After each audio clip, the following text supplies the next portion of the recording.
Alright guys, कैसे आप सब? होप करता हूँ काफी ज्यादा बढ़िया होंगे। तो दोस्तों फिर से मैं लेके आ चुका हूँ एक new episode of football transfer window. और आज दोस्तों हम कई सारी न्यूज पे कवर करेंगे, क्योंकि कहीं ना कहीं रैशफोर्ड का जो है कहीं ना कहीं मेडिकल डन हो चुका है, मेडिकल कंप्लीट हो चुका है। रैशफोर्ड ने बार्सिलोना लैंड किया और कहीं ना कहीं अपना मेडिकल कंप्लीट कर लिया।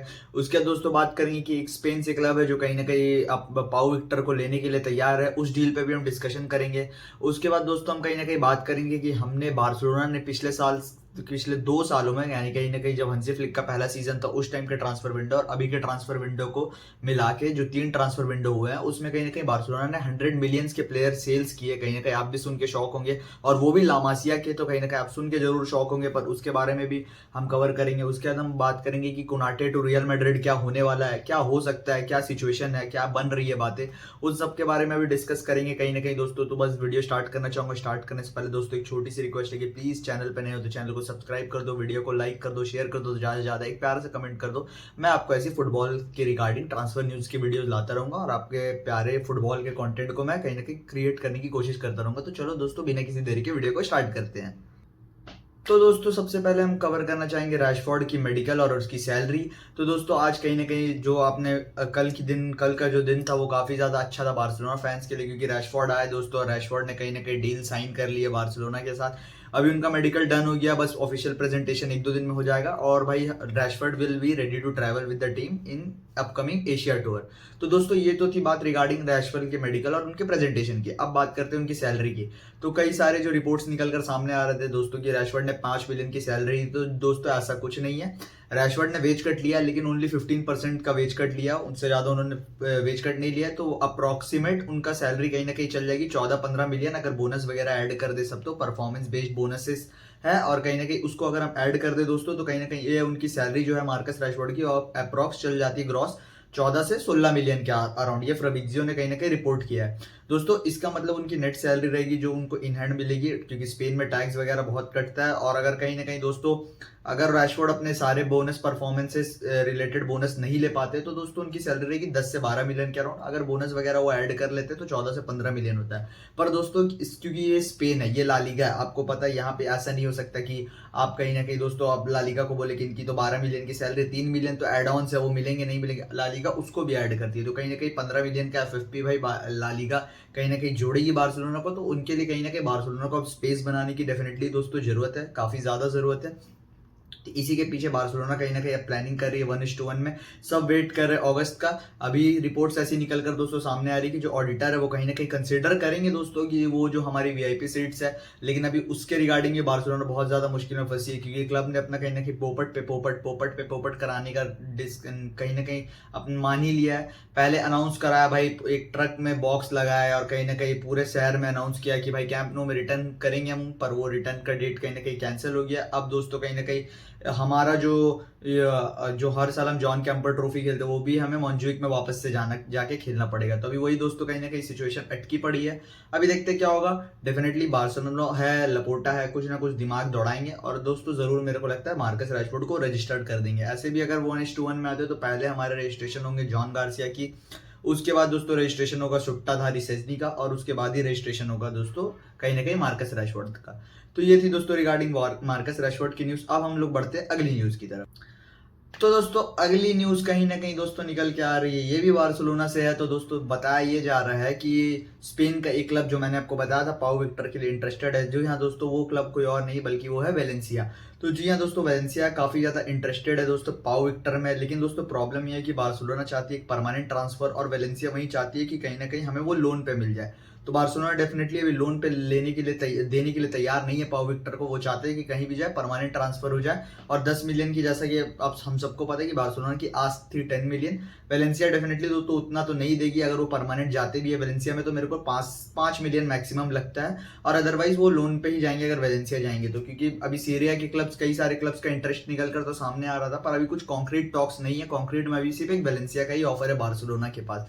तो दोस्तों बार्सिलोना डेफिनेटली चाहते हैं कि परमानेंट जाए ताकि कुछ प्रॉफिट भी हो और कहीं ना कहीं दोस्तों हमारा एफएफपी भी खाली हो। तो इसी की तलाश में बार्सिलोना एक परमानेंट बायर खोज रही है पाउ विक्टर के लिए। अभी देखते हैं दोस्तों क्या होता है। तो चलिए दोस्तों पाउ विक्टर की न्यूज तो यहीं तक थी। अब हम लोग कवर करते हैं अगली न्यूज। तो दोस्तों अगली न्यूज़ ये निकल कर दोस्तों सामने आ रही है, जैसा कि मैंने आपको बताया था कि जब हंसी फ्लिक का पहला ट्रांसफर विंडो था, उस ट्रांसफर विंडो से लेकर अभी तक में 3 ट्रांसफर विंडो हो चुके हैं। जी हाँ दोस्तों, समर का, उसके विंटर का और फिर ये वाला ट्रांसफर विंडो।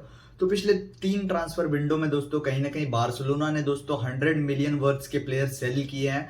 और कहीं ना कहीं दोस्तों अब आप सोच रहे होंगे कि ये क्या नया ये है, अगर हमने 100 मिलियन के प्लेयर बेचे तो हम उसको यूज़ क्यों नहीं कर पा रहे। तो दोस्तों बात ऐसी है कि हमने 100 मिलियन के एक प्लेयर नहीं बेचे, हमने कई सारे प्लेयर बेचे हैं। और जिसमें सबसे ज़्यादा पैसा हमने कमाया निको के डील से। जी हाँ दोस्तों, निको, वही निको जो पोर्टो से कहीं ना कहीं मैनचेस्टर सिटी गए थे। और भाई कहीं ना कहीं इतनी ज़्यादा उनकी ट्रांसफर फी थी, उसमें हमने 40 मिलियन का कहीं ना कहीं फ्यूचर सेल ऑन परसेंटेज डाला था, तो जिससे हमें 21 मिलियन की कमाई हुई है। जूलियन अराहो एक प्लेयर थे जिनका हमने 10 मिलियन में बेचा है। फिर मिकेल फाई एक प्लेयर थे जो भाई डैनी ओल्मो के कहीं ना कहीं रजिस्ट्रेशन का कारण था, इसलिए हमने उनको सेल करना पड़ा मजबूरन। तो ये सब कुछ बड़ी सेल्स थी, जैसा भाई आप स्क्रीन पे दिख पा रहे हैं, इतने सारे प्लेयर्स हुए, आप उसको कैलकुलेट कर सकते हैं। तो कहीं ना कहीं पिछले 2 साल में दोस्तों हमने 100 मिलियन वर्थ के प्लेयर बेचे, फिर भी देख लो हमारी FFP इशू अभी भी टस से मस नहीं हो रही है। तो दोस्तों ये थी रिगार्डिंग बार्सिलोना की न्यूज़। अब हम लोग कवर करते हैं दूसरे क्लब्स के रिगार्डिंग न्यूज़। तो चलिए नेक्स्ट न्यूज़ की तरफ बढ़ते हैं। तो दोस्तों नेक्स्ट न्यूज़ मैं कवर कर दूं उससे पहले मैं आपको बता दूं, तो ये एक इंसेन स्टैट है that finally Lionel Messi has become a player with most non penalty goal in football history. जी हाँ दोस्तों, उन्होंने 764 गोल मार चुका है लियोनेल मेसी ने, एज कम्पेयर टू जो सेकंड नंबर पे क्रिस्टियानो रोनाल्डो जिनके 763 है। ये रिकॉर्ड प्रीवियसली क्रिस्टियानो के नाम हुआ करता था, लेकिन अब करंटली ये रिकॉर्ड लियोनेल मेसी के नाम है। जी हाँ दोस्तों, Lionel Messi is became the player with most non penalty goals in football history. दोस्तों कहीं ना कहीं अगर हम बात करें मेसी की, तो भाई जिस लेवल का वो स्टैट प्रोड्यूस कर रहे हैं भाई, वो काफी ज्यादा करीब है कहीं ना कहीं 900 गोल के। मेरे को if I am not wrong 26 या 24 गोल्स ही बचे हैं उनके 900 गोल्स होने में। तो भाई जिस हिसाब का मेसी ने अचानक से स्पीड अप किया पिछले 7 गेम की अगर हम बात करें दोस्तों, तो कहीं ना कहीं दोस्तों मैंने हाईलाइट्स ही देखी है। ऑब्वियसली सुबह उठ के मैच देखना पॉसिबल नहीं है, क्योंकि हम लोग काम धंधे वाले आदमी है, काम करते मतलब धंधा नहीं काम करते, ऑफिस पे काम करते हैं। तो दोस्तों कहीं ना कहीं मैच देखने का टाइम नहीं मिल पाता है। पर भाई मैंने हाईलाइट्स देखी तो भाई क्या कत्ल आम मेसी मचा रहा है। लास्ट मैच में जो उन्होंने जॉर्डी अल्बा को पास दिया था, वो दिखाता है भाई मेसी स्टिल मेसी, भाई he is the best player in the world. आप उनको कोई भी फील्ड में खिला दो, प्रीमियर लीग, ला लीगा, लीगन, कहीं खिला दो, वो भाई ऐसे ही डिलीवर करते रहेंगे। और पिछले 7 गेम की बात करें दोस्तों, तो भाई लियोनेल मेसी ने पिछले 7 गेम में 12 गोल मारे और 5 असिस्ट दिए हैं, जिसमें पिछले 7 गेम में दोस्तों वो 6 game man of the match रहे हैं। अगर बात करूं इसकी, तो 5 गेम वो continuous man of the match थे, जिसमें उन्होंने 5 लगातार ब्रेस मारे थे। कहीं ना कहीं उसके बाद एक मैच जिसमें उन्होंने स्कोर नहीं किया, ना असिस्ट डाला, उसमें वो मैन ऑफ द मैच नहीं बन पाए। लेकिन जो भी इससे पहले वाला मैच था लियोनेल मेसी का, कहीं ना कहीं दोस्तों वहां पे उन्होंने फिर 2 गोल और 1 असिस्ट डाला, और what and pass it was to Jordi Alba. भाई पुराने मेसी जॉर्डी अल्बा कनेक्शन की हमें याद दिला दी। तो दोस्तों पिछले 7 गेम में भाई मेसी ने कहीं ना कहीं 6 man of the match award दिए। ये दिखाता है कि बंदा किस हिसाब से फॉर्म में, किस हिसाब से अगले साल के वर्ल्ड कप और फिनालिजिमा को बहुत ज्यादा सीरियसली ले रहा है, क्योंकि भाई वो प्रिपेयरिंग फॉर अर्जेंटीना। कहीं ना कहीं भाई ये मेसी का प्लान है। और मेरे को अब नहीं लगता कि मेसी भाई इंटर मियामी हमें छोड़ते हुए दिखेंगे, क्योंकि दोस्तों डेफिनेटली इंटर मियामी ने भी कहीं ना कहीं एक और मिडफील्डर को ऐड कर दिया है। फाइनल स्टेजेस में कभी भी हमें हेरविगो सुनने को मिल सकता है, रॉड्रिगो डिपॉल का। और भाई रॉड्रिगो डिपॉल आते हैं तो भाई डेफिनेटली मिडफील्ड की क्वालिटी बढ़ेगी और मेसी के और गोल्स हमें देखने को मिलेंगे। और भाई he is looking very sharp for the next year World cup.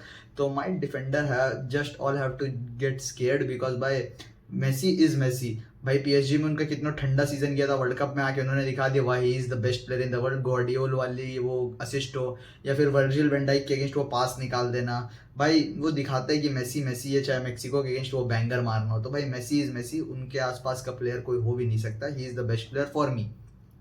अब दोस्तों हम बढ़ते हैं अगली न्यूज की तरफ।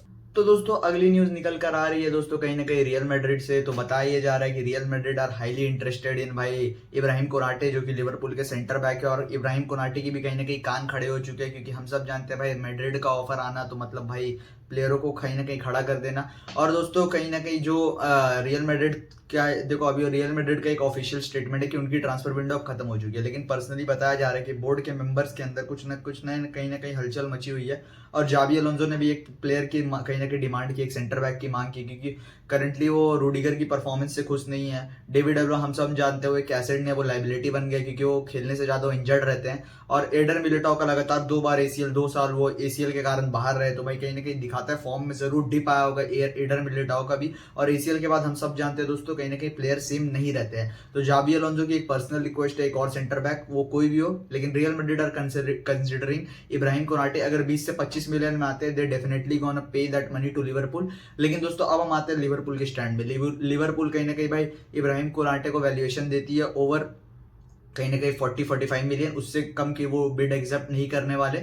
लेकिन भाई लिवरपूल सोच रही है कहीं ना कहीं दोस्तों कि इब्राहिम कोनाटे और हम कहीं ना कहीं कॉन्ट्रैक्ट एक्सटेंशन पे आ जाएंगे और हम कॉन्ट्रैक्ट डेफिनेटली एक्सटेंड कर लेंगे। दोस्तों यही गलतफहमी उनको ट्रेंट के टाइम में थी, लेकिन भाई ट्रेंट ने कॉन्ट्रैक्ट एक्सटेंशन नहीं किया और कहीं ना कहीं वो रियल मैड्रिड उन्होंने ज्वाइन कर लिया, और ये गलती वो कहीं ना कहीं दोबारा इब्राहिम कोनाटे के साथ करने जा रहा है। आई होप लिवरपूल कुछ समझे, क्योंकि भाई रियल मैड्रिड के पास फ्री में जाने से अच्छा 20-25-30 मिलियन भी मिल जाए आपको मैड्रिड से, तो वो भाई ले लो, क्योंकि भाई real Madrid is real Madrid.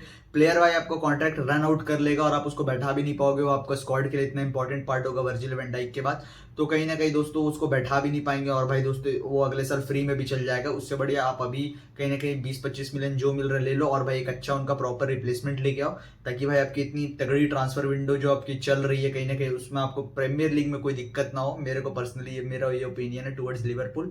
अगर आपका क्या ओपिनियन है मेरे को कमेंट में बताइए। और आप ये रियल मैड्रिड की जो अप्रोच है वो फ्री ट्रांसफर मतलब free agent as a free agent players को ले आना, भले उनको एक साइनिंग अमाउंट अच्छा खासा दे देना पर ट्रांसफर फी नहीं पे करना, आपको कैसा लगता है मेरे को कमेंट में जरूर बताइएगा। तो दोस्तों आज की वीडियो थी यहीं तक, होप करता हूं आपको वीडियो पसंद आएगी। वीडियो पसंद आई तो दोस्तों प्लीज चैनल को सब्सक्राइब कर दो, वीडियो को लाइक कर दो, शेयर कर दो ज्यादा ज्यादा, और एक प्यारा सा कमेंट कर दो, मैं डेफिनेटली दोस्तों रिप्लाई कर दूंगा। तो I will see you guys in next video, till then peace out.